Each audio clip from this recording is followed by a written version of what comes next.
Viewers, क्या हाल है। उम्मीद करती हूँ सब खैरियत से होंगे, खुश रहें, आबाद रहें, हंसते रहें, मुस्कुराते रहें, अपना ख्याल रखें और अपने घर वालों का ख्याल रखें। तो आज मैं आपके लिए बहुत ही मज़ेदार, बहुत ही टेस्टी और मिनटों में बनने वाली रेसिपी लेके आई हूँ। कस्टर्ड यानी कि फ्रूट कस्टर्ड की रेसिपी बहुत मज़ेदार और शानदार टेस्टी बनता है, बहुत ही अच्छा बनता है और बहुत ही मतलब कि कम समय में बन के रेडी हो जाता है। तो ये देखें, मेरी वीडियो अच्छी लगे तो मेरे चैनल को लाइक करें, सब्सक्राइब करें और ज़्यादा से ज़्यादा अपने फैमिली मेम्बर के साथ, अपने फ्रेंड्स के साथ शेयर करें ताकि वो भी फ्रूट के मज़े ले सकें, फ्रूट कस्टर्ड के मज़े ले सकें। चलो बढ़ते हैं रेसिपी की तरफ। तो सबसे पहले हमारा स्टेप ये होगा कि यहाँ पे हमने कुछ फ्रूट्स ऐड करने हैं। जैसे कि ये हमने बनाना लिए, ये देखिए, इसे पील ऑफ कर लेंगे यानी कि इसका छिलका उतार लेंगे और इसको इस तरह स्लाइस में काट लेंगे। ठीक है,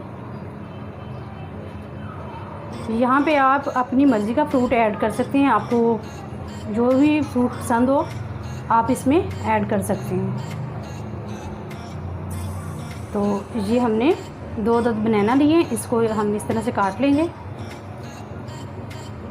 ठीक है, ये हमने काट लिया और यहाँ पे हमने कुछ लिया है ग्रेप्स।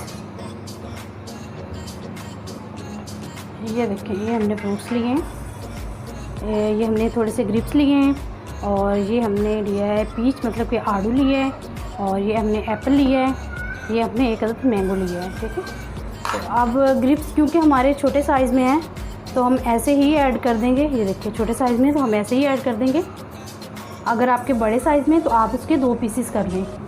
अगर यहाँ पे आपको अगर ब्लैक जो होते हैं मतलब रेड वाले अंगूर वो मिले तो आप वो भी ऐड कर सकते हैं, ये आपकी अपनी मर्ज़ी है। तो अंगूरों को हमने मतलब इसकी अच्छी तरह से वॉश कर लिया, इसकी जो ये डंडियाँ वगैरह हैं ये आपने अलग कर लेनी है। ठीक है, और ये हमारे हो गए ग्रेप्स, यहाँ पे चले गए और इसके साथ ही हम डाल देंगे एप्पल।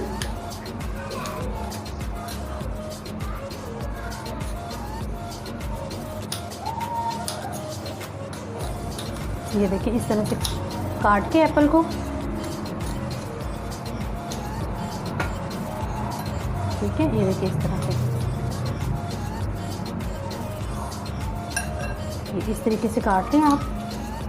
मैंने मतलब कि स्लेब को अच्छी तरह से साफ़ किया हुआ है। तो ये देखें, हमने एप्पल के क्यूब्स ले लिए।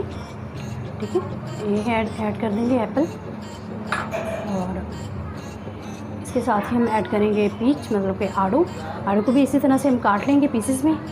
तो ये देखें, हमने पीच को इस तरह अलहदा कर लिया, पीस काट के इसका, और इस तरह से पहले लंबाई में कट लगा लेंगे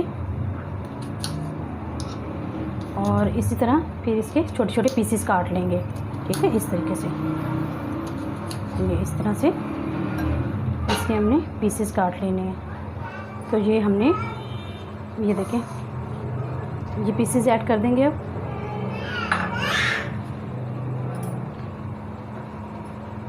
इसके बाद हम मैंगो को पील ऑफ कर लेंगे, इसका छिलका उतार लेंगे।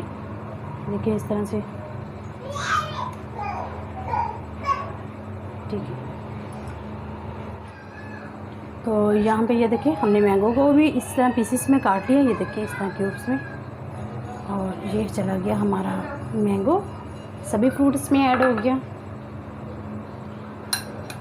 ये देखिए कितने ज़बरदस्त लग रहे हैं। इसको थोड़ा सा मिक्स कर देंगे। साइड पे हमारे जो फ्रूट्स हैं वो कंप्लीट हो चुके हैं, इसको हम साइड पे करेंगे। और यहाँ पे ये देखिए, हमने लिया है दूध और हमने ये देखें यहाँ पे ये वाला कस्टर्ड लिया है मैंगो का फ्लेवर। आपको कोई भी फ्लेवर पसंद हो आप ले सकते हैं, स्ट्रॉबेरी का, वनीला का, जो कोई भी।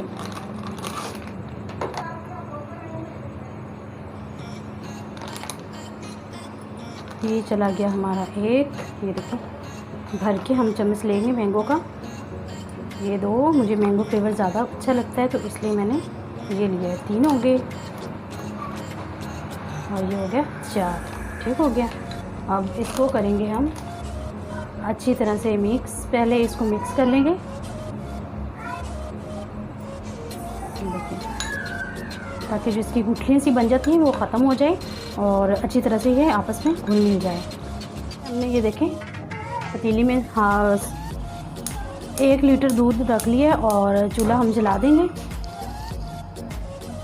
दूध को पहले उबाइल आने देंगे, उसके बाद आपको बताते हैं। तो ये देखें हमारे दूध को उबाइल आने लगा है, तो इसके साथ ही हम इसमें चीनी ऐड कर देंगे। ये मैंने हाफ़ प्याली ली है, तो आप अपने टेस्ट के हिसाब से चीनी ऐड कर सकते हैं, कम या ज़्यादा, जैसे आपको मीठा पसंद हो। तो मज़ीद इसे 1 से 2 उबाइल आने देंगे दूध को। आँच को हमने हाई नहीं करना, आँच को हमने मीडियम से लो ही रखना है और मीडियम से लो आंच पर ही हमने दूध को उबाइल दबाने हैं। ठीक है, 2 से 3 उबाइल आ जाएंगे। 3 से 4 मिनट दूध को उबाइल आने के बाद इसको पकाया है। तो यहाँ पे अपने जो दूध में कस्टर्ड ऐड किया था, इसको अच्छी तरह से पहले मिक्स कर लेंगे, क्योंकि वो नीचे बैठ जाता है इसलिए। तो इसको चम्मच के साथ पहले मिक्स कर लेंगे, हल कर लेंगे। यहाँ पे हमने दूध को कस्टर्ड को अच्छी तरह से हल कर लिया। अब थोड़ा थोड़ा इसमें ऐड करते जाएंगे और इस तरह से हिलाते जाएंगे। चम्मच को हमने छोड़ना नहीं है, वरना आपकी कस्टर्ड की जो गुठलियाँ बन जाएगी।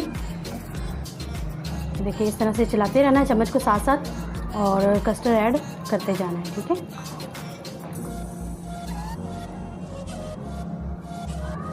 ये सारा चला गया और चम्मच को हम हिलाते जाएंगे। आंच को आपने लो ही रखना है, मीडियम से लो, हाई नहीं करना, हाई बिल्कुल भी नहीं करेंगे हम। ये चम्मच छोड़ने वाली गलती ना करिएगा, वरना गुठलियाँ बन जाएगी और जो कस्टर्ड आपका जो रेसिपी है कस्टर्ड की वो ख़राब हो सकती है और खाने में बिल्कुल मज़ा नहीं आता। तो ये देखिए, ये थिक हो रहा है खुद ब खुद ही। हमारा जो कस्टर्ड है काफ़ी हद तक ये देखिए थिक हो गया है, मतलब कि गाढ़ा हो गया। ये देखिए इस तरह। ठीक है, तो अब हम क्या करेंगे, यहाँ पे हमारा कस्टर्ड जो देखिए गाढ़ा हो गया है, तो हम इसको चूल्हा बंद कर देंगे और इसको ठंडा होने देंगे। ठीक है,